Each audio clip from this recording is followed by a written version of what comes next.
I'm recording here, the main recorder's still going, so that is all fine, and I am doing the introduction to this one. I've got to remember how to speak Spanish. Hola, bienvenidos.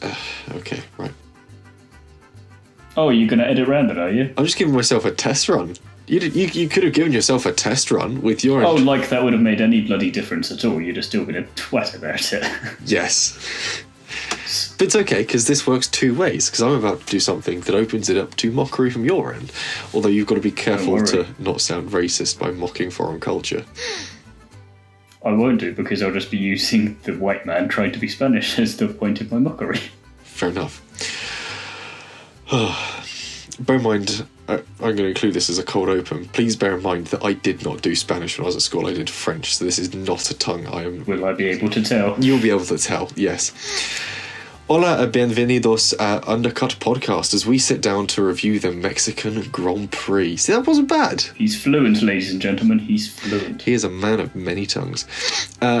Spanish is not one of them. No, it is not. It's probably French and mostly English. Anyway, due to the unique way this podcast is produced, it is still just Thiemo and I. Ellie-May Taylor is not here as we record these on the same day we do our race review, so she is unfortunately a little too busy to be with us this evening. But nonetheless, it is time to look ahead to the Mexican Grand Prix, and we'll have a quick peek at some news from the past week that we didn't get around to mentioning in our US Grand Prix review. First out of the gate, Thiemo. As it's the Mexican Grand Prix, it seems only appropriate to talk about Singapore 2023, which is going to have a new temporary layout just for the one-off. There's conflicting of events, I think. I don't know what the other event is. It's not motorsport related, so I don't really care. But it means that they've cut out Alice Powell's favourite overtaking spot under the grandstands around turn 20-ish. So it'll reportedly make the lap time, funny coincidence, 20 seconds quicker, which is redonkulous. It's going to take a big chunk out of the time, but it's also making it a lot faster of a section. You get a long straight through there, which is going to be interesting because... Kevin Magnussen, new lap record in this Haas. I wouldn't be surprised. There could be some interesting lap times, especially because at that point you're basically barreling towards the sort of double left-hander that brings you onto the start-finish line. If you can get enough speed through there, there's going to be a lot of energy arriving at turn one on racing laps. So could be one to watch out for. If it works, they might keep it. I don't know. I haven't really heard too much about it. I hope they don't, to be honest, because I quite like that twisty section there, and Singapore is a technical track, and I would hate to see them take that out just because of speed. Yeah, it'd be a shame to lose the sort of the technical, the advanced engineering side of things that makes the drivers think and sort of very carefully place it on the brakes. So we'll see how it pans out. Could be differing opinions. In terms of other stuff to watch out for, though, there are a lot of teams that have FP1 seats left to fill. Obviously, we saw 5 junior drivers on the grid, on the track in America for the FP1 session. We know McLaren are running Pato Award in Abu Dhabi. I should probably give Ellie-May some slack and actually do it in American as I insisted she did for the US Grand Prix preview. We've got McLaren running Paddock Award in Abu Dhabi. It's a better pronunciation than Crofty did all weekend of Alex Palou. Alex Palou. How did he do it? How did he do it? I missed it for FP1. I don't know. I tried thinking about it earlier and everything just sounded so wrong. I wasn't sure which one he went for, but it was just... It was wrong every time. He crucified it. And Brundle would then immediately say it correctly, but wouldn't say, no, this is how you say it. It just it's Alex Palou. Say it correctly. Mm-hmm. I think it was Alex Palau, that was what I was saying. It was very much, but not even, you could get away with that with a US accent or a thick Texan accent, but it was just Crofty accent, which is... Yeah. Anyway, McLaren we know are going to be running award for Abu Dhabi, and it's tricky to say award without getting slightly too Irish on the finish of that one. AlphaTauri, however, do not have a second... Especially as he's Mexican. Especially as he's Mexican. But it's not an immediately Mexican-sounding name, is it? If you said his name was Peter Award, you'd think, oh, yeah, possibly sort of American-Irish. Anyway, we're getting completely sidetracked. AlphaTauri do not have a second FP1 session booked in. Although if they were to use anyone, it would make sense to use Nick de Vries. They haven't confirmed this yet, but if they're going to do it, they might as well get him in the car now and get him at least to have a drive around a circuit under competitive conditions. Aston Martin are using Felipe Drugovich in Abu Dhabi, so he will complete their junior driver roster. Ferrari have one left to run, and they're probably going to use Robert Schwartzman again, because I don't think they've got anyone else that's close to having... They've got Arthur Leclerc, but that's F3. I don't think there's anyone in F2 at the moment who's Ferrari driver academy. Can you even do an FP1 session from F3? Ferrari, they kind of do what they want, so I guess they could if they wanted to. But again, Schwartzman's good enough, so why not? Schwartzman's good enough, and he's proving to be sort of reliable enough. He does a lot of their testing and development stuff back at Fiorano with Giovinazzi, so he's decent, that's for say, and it'll be interesting to see if he can... My first thought was just Schwartzman drive around the track and Giovinazzi just crashing again. Shh, don't this one works, guys. Good crash test. My heart is still sore. Mercedes still have an... So's his knees. Mercedes still have an open seat for their second FP1 session, and Red Bull are likely to run Liam Lawson in their seat, shying away from using VIPs for obvious reasons. So obviously Mercedes might use De Vries, but it's... Vesti. Vesti is the only one I can think of there. F2 driver, Mercedes junior driver. He's been in F2. I think this is either his first or second season, I can't remember. And they don't really have anyone else that they could... They've got a lot of young talent, but it's crucially young and not even in F3 yet. So I don't know. They wouldn't want to go for De Vries because then he'd take secrets off to AlphaTauri and Red Bull. And, okay, they don't necessarily need them at the moment, but you never know what might come in handy. So if I was them, I'd use Vesti, because... Who else? You could use Van Dorn, but you wouldn't get the... He doesn't count as a rookie, yeah. The rookie side of things ticked, so it doesn't really work for them, and there isn't really anyone else. Yeah, I guess either they have to use De Vries because he's the only other person available, or they go for, like you said, Frederick Vesti. I think this is his first year in F2, and he's not done too badly with it, to be fair. I was listening to him on another podcast earlier. No, and I think if it was one of those kind of things where... give him the chance to show that there's potential for him getting there. And again, maybe it's just here's a nice thing we're going to do for you. Here's your Christmas present early. Here's a couple of FP1 sessions. But, why not? And again, do one of them at Abu Dhabi because it just makes sense. And again, there's nothing in the rules that says it has to be at separate weekends, does it? So he could do one FP1 session in place it has of to be an FP2 in place FP1. of Lewis. In theory. And anyway, Mercedes have already done one FP1 session with De Vries, so they've only got to run him once. Oh yes, of course, De Vries. If you look at the listings of it, if you look at the Wikipedia listings of it, there's sort of about 4 different teams he's run for. Basically, anything with a Mercedes power plant he's driven this year. So he's not done too badly in that regard, apart from the McLaren. This is the only Mercedes-powered car he hasn't driven. But speaking of cars that haven't been driven in FP1 sessions by rookies, Alpine, they have both of their FP1 sessions still to doll out. But according to motorsport.com, as of earlier tonight, Jack Doohan will drive for Alpine in FP1 in Mexico. Okay, so that is at least one sorted, and it would make sense to do it for him again, probably Abu Dhabi. Abu Dhabi when he's going to be there anyway for F2. It seems a bit last minute. It does feel a bit like McLaren have gone, bugger, we've lost Piastri. They've all just remembered. And then they go... that they need to fill these and that the driver's not around. We haven't got Piastri. He was booked in to do all these things for us. Damn. And then they've had to literally go off and find Jack Doohan's number somewhere in the back of their F2 Rotodecks and just go, okay, we'll give him a bell and see what he says. To be fair, when Alpine come knocking with high-speed circuit of Mexico and a very high-speed car, something I'll get onto later, you're not going to say no to giving it a test, are you? So that could be exciting to see. We'll move on from something that is exciting to see to something that is best described as confusing, Thiemo. Yeah, after W Series had to cut their season short, essentially, due to lack of funding, due to an investor who, we still don't know who he is, but I don't like him.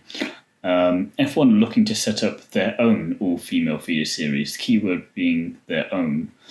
And it's just a bit odd, because it's good in one way, but it sucks because they just didn't support W Series, and it does seem a little bit, the women can't do it, so we'll just have the bloke come in and we'll do it properly for you and show you how it's really done, and it just screams of, and just, what happened to Re Races 1, and why not kind of support the the platform that has everything already in place needs a bit of tweaking, which I talk about in my article that I wrote for Is It Fast about.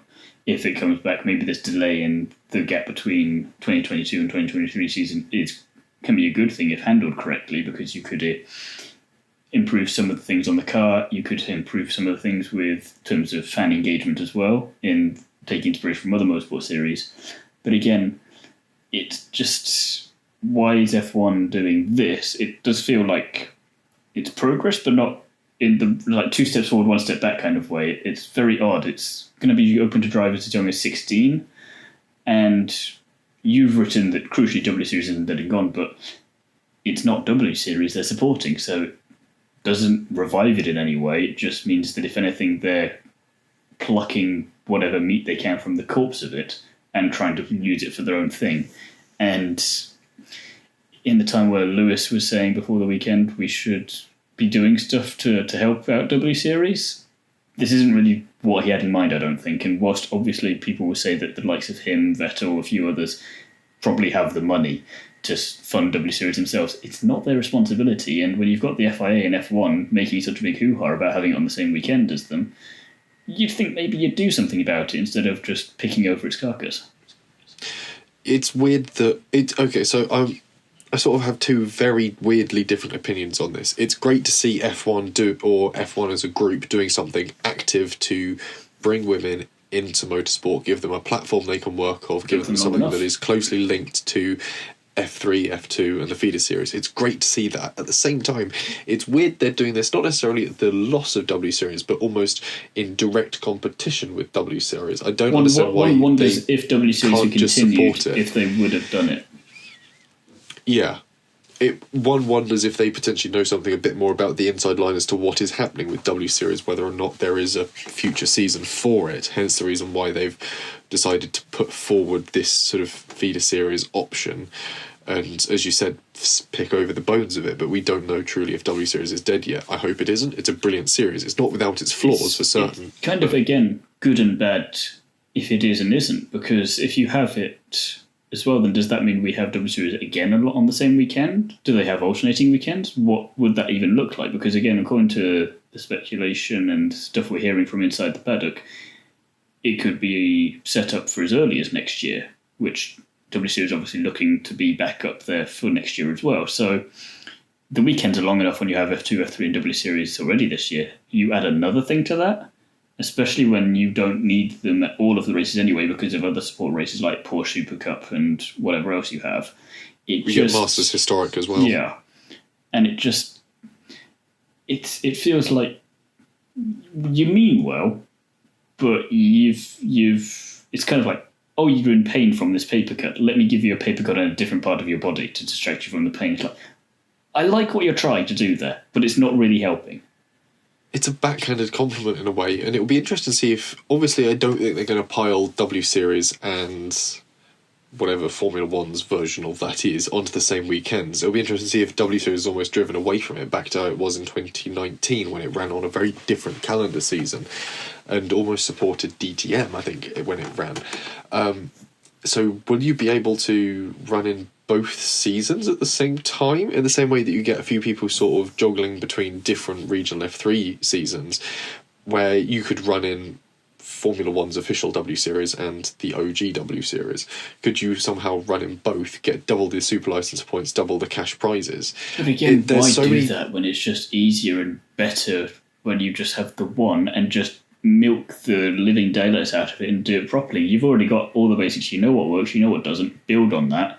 And crucially, because of the age thing between drivers that will be as young as 16, but they've put an age limit on it of 22, the drivers that have already worked their asses off to get to this point, which we're looking at Jamie Chadwick, Alice Powell, Emma Kimleinen, Marta Garcia, Jess Hawkins, Abby Eaton, the list goes on. I'm just trying to run out of drivers a little bit. Sarah Moore. It's kind of... The overwhelming majority of the W Series paddock wouldn't actually be eligible. I think only the likes of, like, Juju Noda, Bianca Bustamante. Is Abby Pulling even young enough to make the cut? Just about, I think, yeah. But again, I think she's only about 21. But again, it's ridiculous because whilst in, again, the article I wrote where I reckon all of those drivers currently on the W Series grid should go if W Series is gone, I don't want them to have to do that because they all deserve the shot. At least a lot of them, like your Jamies, your Martas, your Fabians, deserve a shot in F3 at the very least before they get cold for whatever reason. At least get the chance to show your mettle in F3 and F2. And at this rate, how's that going to happen? Because if F1 are so focused on this feeder series, they're only going to be looking at the young blood coming through and, oh, too bad for everyone else. You were born at the wrong time and we only decided to do this now instead of 10, 20 years ago when it should have been done in the first place anyway. So it also begs the question, if this does go forward, I'd love to know the reasoning behind it, because what they officially say will be I imagine will be very different to what the actual reasoning is. And it does seem like in recent months, the whole We Races One message has been brought back in terms of, where's that gone? And Dominicali saying we won't probably have a female driver for 10 years or whatever it was, not helping very much at all and criticised by several of the drivers. No guesses as for who, Lewis and Sebastian mainly. It doesn't add up nicely as they want us to believe it does. Yeah, I mean, the final thing I'll throw into this on the age thing, especially with the new F1 series, is I can understand why they've gone for this younger thing. Obviously, that's where you're going to be finding this new talent that's coming through. You've got to replace the older generations at some point. That's a given. You can't deny it, as fun as it is to be sort of old and curmudgeonly and not wanting new things. There's got to be someone coming through that series eventually, and you've got to find them from somewhere. There is great, very young female talent coming through. They're already getting to this precipice point where they need this series to be set up, or they need to be getting into F3. So F1 is hopefully going to be able to step in and provide that bridging point for talented female drivers coming through. It's annoying that we've got these talented female drivers already that won't make the cut for it due to the age thing. And I think the key issue here is W Series was successful or has been successful thus far. I won't talk of it as though it's dead. Is successful because of that age range span. You look at Abby Pulling, would she be achieving what she's achieving if it weren't for the older head of Alice Powell, who potentially has realised that while she might not be making it into F1 anytime soon, because she is a bit older, there is obviously the shelf life she has available. It's weird to say shelf life, talking about human, but that's the element that it is her shelf life is limited as a top flight racing driver. However, Alpine have picked up the fact that she has a talent she has a knack for spotting talent and for coaching talent, as they've seen with her do with Abby Pulling. So that age thing has worked brilliantly on her side because it's secured her a role at Alpine, and it's also improved Abby Pulling's chances. She's had the chance to speak with an older racing driver, work with them on a close sort of format, and learn and grow from it. And very much so, if you look at Spa last year, whilst that was good experience for all of the drivers considering the very wet conditions, it was Emma Kymäläinen who, again, one of the older drivers who came through and was just absolutely masterful for that. And again, you wonder, you would have got a winner in that race regardless, but it might have taken a bit longer because of everyone being so cautious with it, and it wouldn't have been as exciting to watch. And that brilliant thing, if we go back to F1 from last weekend with the United States Grand Prix, Alonso, Vettel, these so-called veterans of the sport, the oldies, elder statesmen, and doing an absolutely brilliant job of it. So it helps make the argument for keeping these women in there. And they're still a good, 10, 12 years younger than Alonso and Kimi are, and Vettel. Yeah, they're a long way off the upper age limit that you would expect of someone to be racing in top flight single-seaters. And even if you allow them 2 years to get through F3, 2 years to get through F2 before they get into F1, they've still get to the age that Nick de Vries is as he makes his debut next year. Yes, if you literally sort of took Abby Pulling and chucked her into an F3 seat for next season, fast forward 4 years, she's still a year shy, I think, of Nick de Vries as he's coming into it, which is not really any age at all. And you look at the fact that obviously we've had K-Mag come back, we've had Alex Albon come back. Albon is, I think he's the same age as I am, so he's 25, or possibly a year older. Kevin's obviously a few years older than me again. You're able to come... Hulk coming back as well. Yeah, you're able to come either into the sport or come back into the sport at a slightly older age these days, just with the nature of the cars. So, yeah, the age is... potentially not as much as potentially we see it as a cut-off point, but potentially as the sport or people that work and manage the sport see it as a cut-off point, I think, is where this comes from. you'd think they should know better than we do, considering we are not privy to all the information.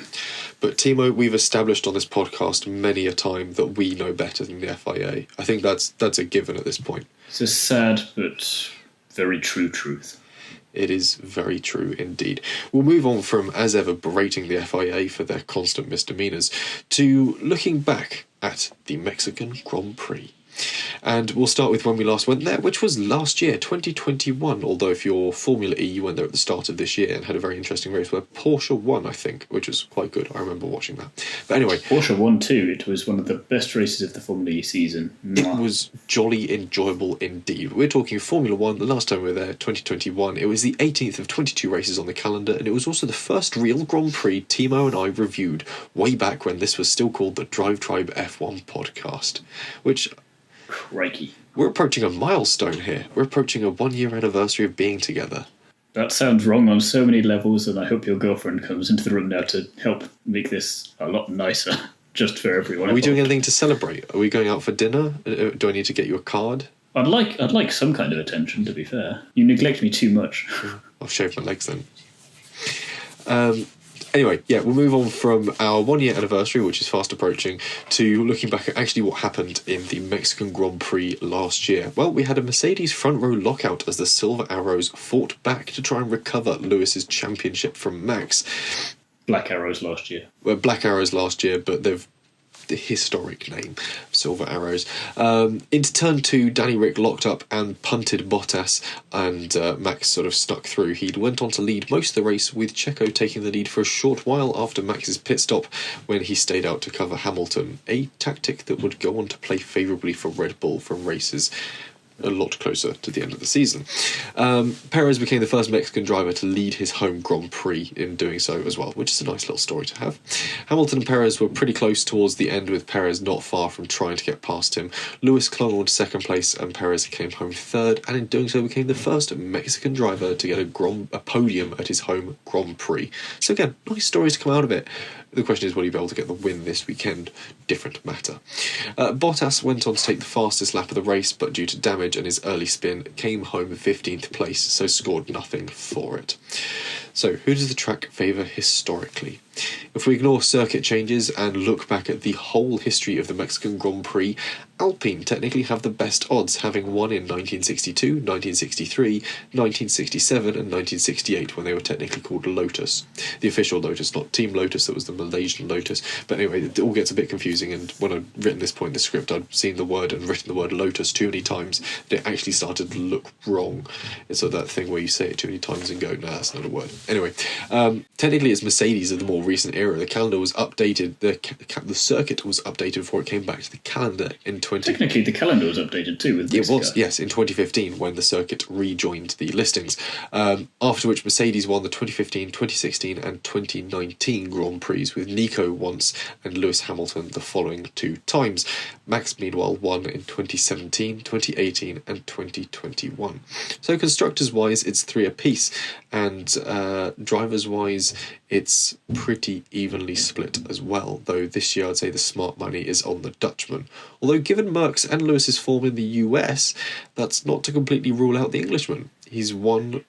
There is a high altitude factor that needs to be taken into consideration, though, which we haven't experienced too much with these new cars. Haven't experienced too much with these new cars, so we don't really know how to apply it to any of the teams to see who can best adjust to this. And equally, given that Lewis has won in every championship he's contested, Mexico represents the anti-penultimate chance he has to win this season. The official word for that, is it?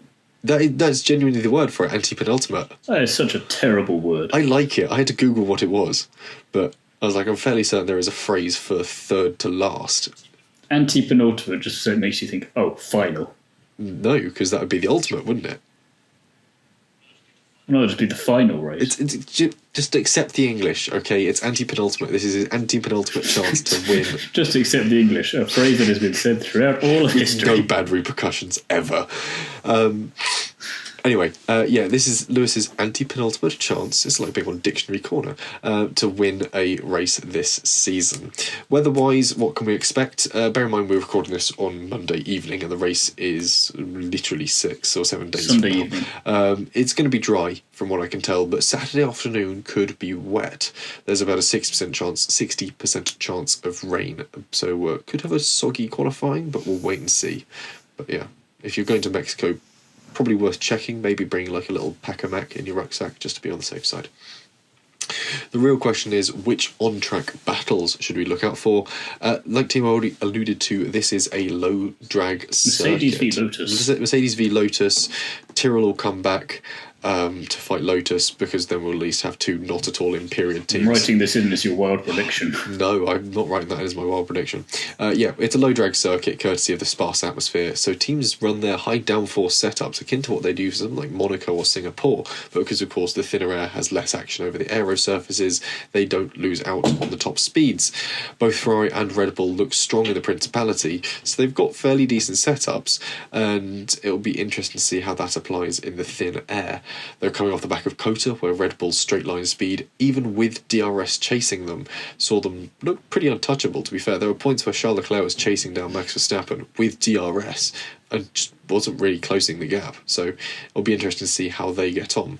Like Thiemo said in our US Grand Prix review as well, Mercedes have taken a step closer to the front too.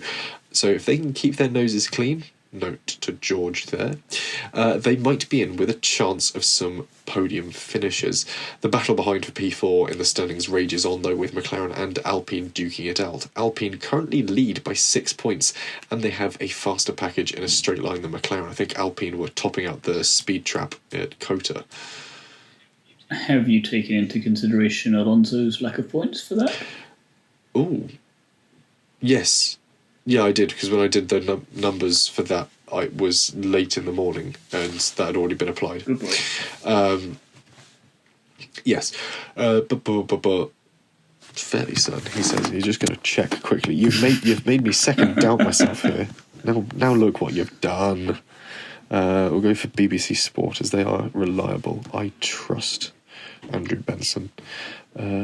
Standings, constructors... Alpine 144, McLaren 138.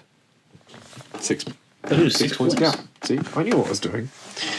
But Alpine do, of course, have the faster package in a straight line. They were a bit quicker through the speed trap at Cota, so McLaren could have a fight on their hands if they want to get any points out of them. So we'll have to see what happens there. Further down the field, Seb seems to be settling into his Aston Martin well, albeit very late in the season, and if they can coax some points out of it, I wouldn't be surprised if we see him mop up a few more this weekend. Which leads nicely into our predictions, and I will kick things off. And it's not really a surprise, it's more of a safe bet, and I really shouldn't have said that considering what's going to happen now that I've said that. But I'm going to say Max Verstappen for pole position. And Jesse, you have followed suit. I followed suit. At this point, I need the points in our little predictions battle, and I figured there's no point in going a bit wild and optimistic and predicting Perez. So I do very much feel like the Mercedes of the three of us, where Ellie-May is the Red Bull and I'm just taking points out of you so you can't beat her as the Ferrari. If I'm copying you, does that make me Racing Point in 2020?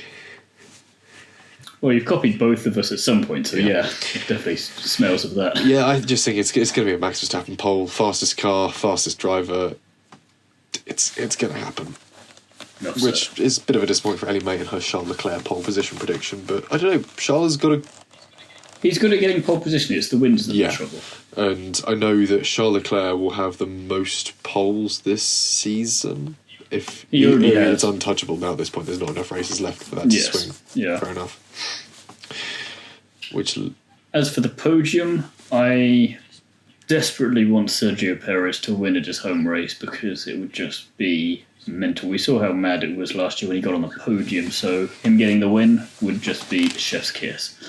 Carlos Sainz, I'd like to see him not only finish the race, but I'd like to see him come home in second place for that kind of Spaniard-Mexican collaboration that I'm going to say there. And then to top it all off, obviously, George Russell in third. That's not a bad shout. I've gone similar-ish. I've gone for the Sergio Perez win. You've gone very ballsy for P2. I've gone Sergio Perez for the win, because again, I think the home crowd is going to carry him on. Obviously, Red Bull have got the constructors, they've got the drivers, they've got the wiggle room now to start playing around with things, and it's sort of lucky timing for Perez. He can say... Max owes Perez big time, so I feel like he should be a rear gunner for him for his home. It's not going to hurt anyone for Max to sacrifice a few bits here and there to give Perez a win at home. Second place, I've gone...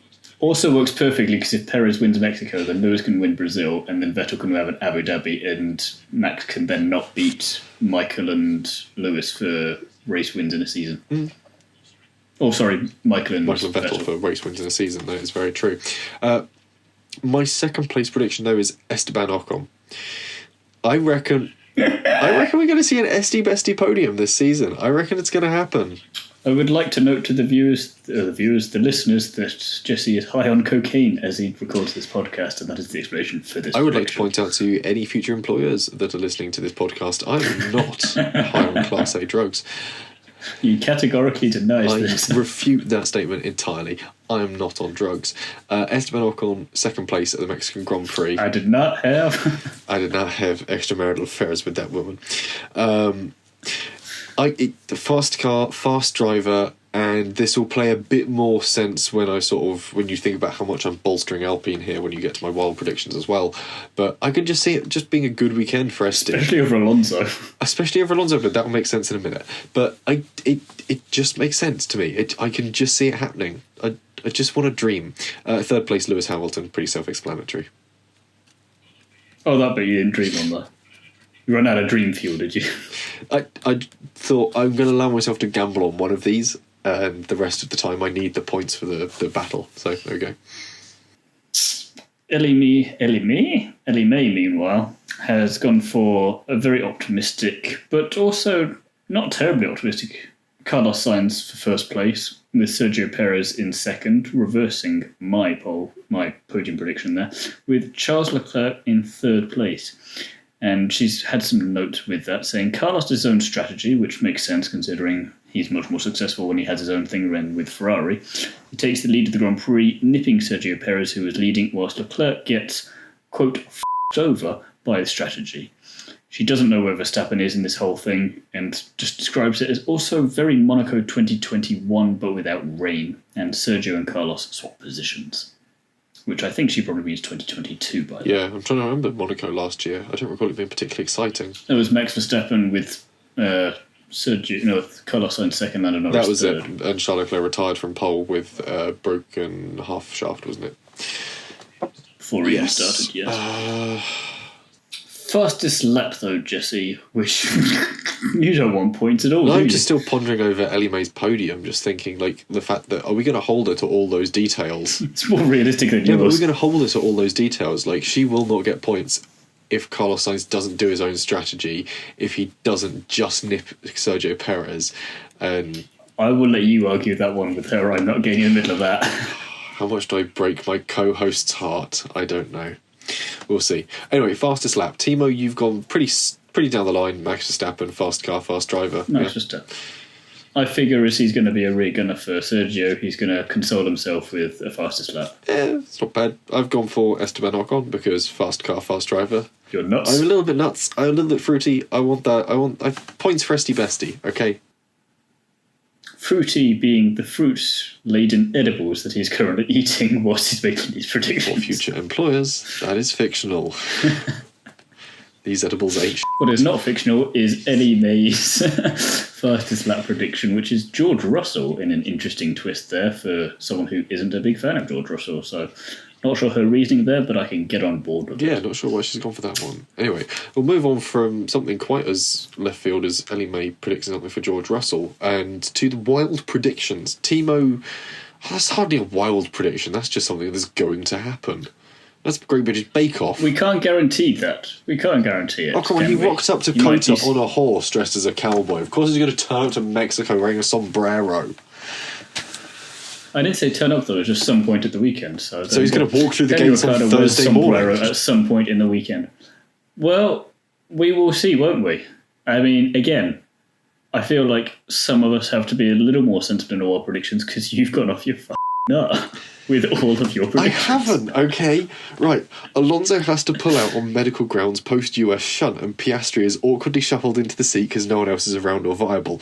Who is Alpine's reserve driver? No, I know it's Oscar Piastri, but I'm just saying, if this happens, it will be entertaining, but also... But hear me out, right, okay. What happened to Abby Eaton? I love how you said earlier this would make sense later, and then it didn't. This makes sense to me in very much a sort of... A heroin-induced phase. This is very much, was it Tio Pepe? No, what's it from Always Sunny in Philadelphia? Who is Pepe Sylvia? This is... Oh, you've not seen Always Sunny, have you? Oh, it's a wasted reference. This is... Anyway, for those of you who listen to this who have seen Always Sunny in Philadelphia, this is my Who is Pepe Sylvia moment. Right. Alonso will pull out on medical grounds post-US shunt, and Piastri is awkwardly shuffled into the seat because no one else is around or viable.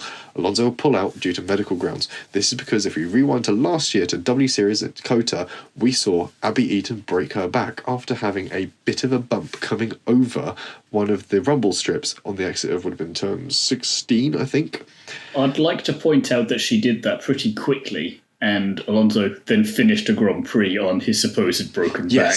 He did it at 186 miles an hour was the speed he collided with the back of Stroll. I don't think it was going quite as fast. I forgot how much faster W Series cars are than F1 cars. My apologies. Yeah, but so he was going fast. He also, yes, he completed the race, but he would have been running on, I don't know, perhaps adrenaline, but also he looked in pain and exhausted when he got out of that car. So did Lewis when he got out of the car in Baku. Yeah. He was fine. But Alonso's not got anything to fight for at the moment. He's miles off his teammate in the constructors' standings. He's not going to... If anything, that would spur on a lion like Alonso more. Nah, he's old. He's fragile. He fell off his bike at the start of the season. He's taken a race off, and we're getting Piastri in that seat. He might not even want to take that off. He might be a bit achy, go to the doctor, and the doctor says, "You're going to have to sit it out, mate." I can just see it happen. Oh, because racing drivers listen to doctors. I can see it happening. Racing drivers always listen to doctors, sort of. They occasionally listen to them too much. Michael Schumacher caught playing football at home with Mick when he was supposed to be racing because he had a broken foot, and he was instead stood in his garden. Yes, that excellent sport of resting, football. Yes, just to go and offend that entire community, Jesse. No, because he just sort of couldn't be bothered to go back for the rest of that season, so he was just sort of caught at home playing football. That's not how I'll be describing this to people. The fact is... Jesse calls footballers... I didn't say that. You intuited that from something I must have briefly touched on. Said.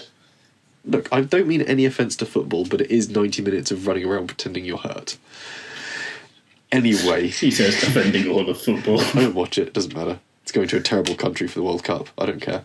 We'll move on from that before I offend Qatar again, and I'm not allowed to go there to... pundit for the season next year. You're already not allowed to go. You don't know that. Ellie-May has decided that she both loves and wants to punish Carlos Sainz because he's going to receive some form of penalty, which, given the stewards these days, could be for just about anything. But it's not going to be a penalty that impacts the fact that he wins the race. No? Well, she's predicted he wins the race, so what penalty? Unless he... Well, yeah, but I'm just trying to think if there's a way that he could still somehow He has do like it a 5-second lead and is given a 5-second penalty, post-race penalty. Yeah, maybe something like that. I don't know. Something happens. Yeah. Something's going to happen. A race will happen. That is our prediction for this weekend coming. In Mexico. In Mexico, at Circuit Hermanos Rodriguez. I think that's all we've got time for. Our fluent Spanish speaker, everyone. That was close enough. You know who we should speak to about this? Menena. She'll know how to pronounce things in Mexican Spanish. I intend to do just that. Don't you you're worry. going to send her these clips, aren't you? I'll get a recording, actually. We could play it side by side on the Instagram reel. There we go. That's all under my control, so you can't have that. Or just wait for her to release her little weekend preview bit where she ultimately says all of that in far better Spanish than I could. Go check her out. Friend of the podcast. Almost as if she's fluent. Nice lass. Before we get completely sidetracked about my terrible language abilities, that is all we've got time for in this week's episode. Please remember to keep sending in your questions for our Q&A episode. If you have any Qs that you would like us to or if you're looking for A's to a Q, rather, get them do those Qs to us on the socials. I forgot which way in the Qs and A's go. Get them to us on the socials. We're all over don't hold your head in your hand. We're all over TikTok, Instagram and Twitter. We also have an email address that will be in the description for this podcast episode. So be sure to get in touch. Thiemo, before you completely lose the will to live, where can the people find you? You can find me over on the Curbs, the Nitro RX podcast, Paddock Sorority Instagram, and Is It Fast, where I have my aforementioned article on W Series and White must return in 2023. Jesse, what about yourself? I can be found on Twitter and Instagram as @JesseOnCars, and if you want to find me in person, please refrain from doing so, but you can find my work in a physical format at Classic Car Weekly. Go and buy it, it's good fun. We've got a crossword. There will be a new edition out when you come to listen to this one. I can't remember what's in it for the life of me. I think, a news piece led by Jacob Rees-Mogg saying classic cars should be protected, which, to be fair, they probably should be. Yeah, it's just weird that we did have a very heavy discussion in the work group chat about Jacob Rees-Mogg, the Member of Parliament for the 18th century. Anyway, if you want to find Ellie-May when she is back on the podcast, you can find her on Instagram, where she writes her key takeaways and also runs our TikTok account, which hopefully this podcast will have generated some content from. We'll wait and see. In the meantime, though, that is all we've got for this week's episode. Join us again soon when we'll be reviewing the Mexican Grand Prix, and Thiemo and I will be celebrating our 1-year anniversary. Sweet, we've even had a kid in that time.